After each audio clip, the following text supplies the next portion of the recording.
Monsieur le Président, Monsieur le Ministre, chacune et chacun d'entre nous a conscience de l'importance de faire vivre la mixité dans nos écoles de France.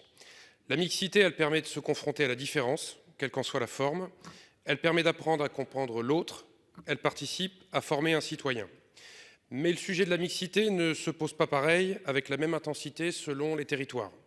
Chacun son expérience. Moi, c'est celle d'un maire d'une commune rurale dans l'Aisne. Et j'imagine que l'enjeu et le sujet n'est pas le même quand on est maire d'une ville-centre ou d'une ville de banlieue. Et pourtant, des décrochages, des problèmes, des difficultés de mixité, il y en a partout. Et évidemment, il n'y a pas de classement à faire en la matière.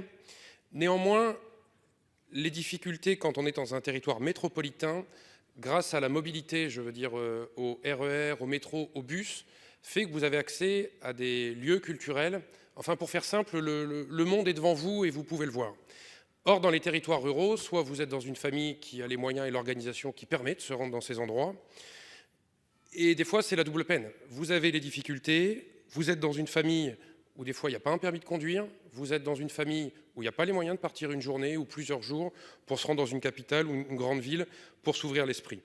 Cet éloignement, ces difficultés, ce manque de mixité n'est pas toujours pris en compte dans la mise en œuvre des politiques scolaires et pourrait pourtant faire la différence dans certains cas. Il s'agit de donner les mêmes conditions, les mêmes chances, les mêmes opportunités à chacun. C'est ça la vocation de l'école républicaine. Quelles sont en la matière vos ambitions pour favoriser la mixité sociale dans les territoires ruraux et lutter contre les inégalités territoriales, Monsieur le Ministre? Merci, chers collègues. Monsieur le Ministre. Merci, Monsieur le Président, Mesdames et Messieurs les sénateurs, Monsieur le sénateur Verzelen.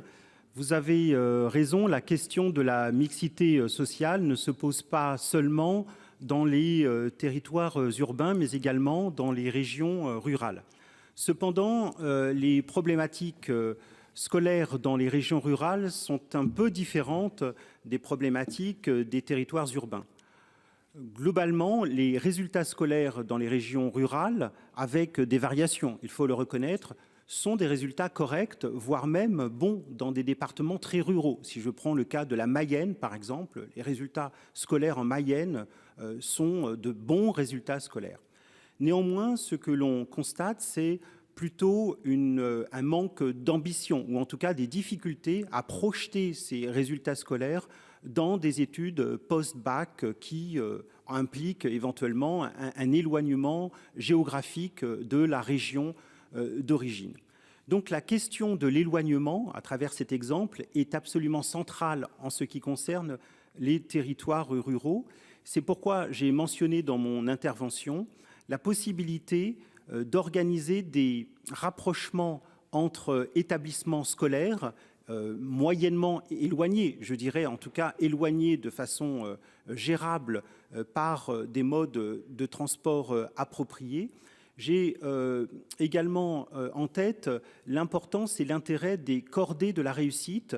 Vous savez que 168 000 élèves sont aujourd'hui concernés. Nous visons un objectif de 200 000 élèves encordés depuis le supérieur au lycée jusqu'au collège, et cela donne de bons résultats, notamment en matière d'ambition et de perspectives scolaires et universitaires.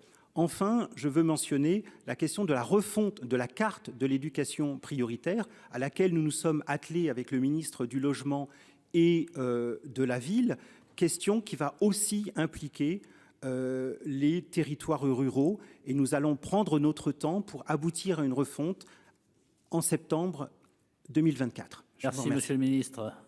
Réplique? Non.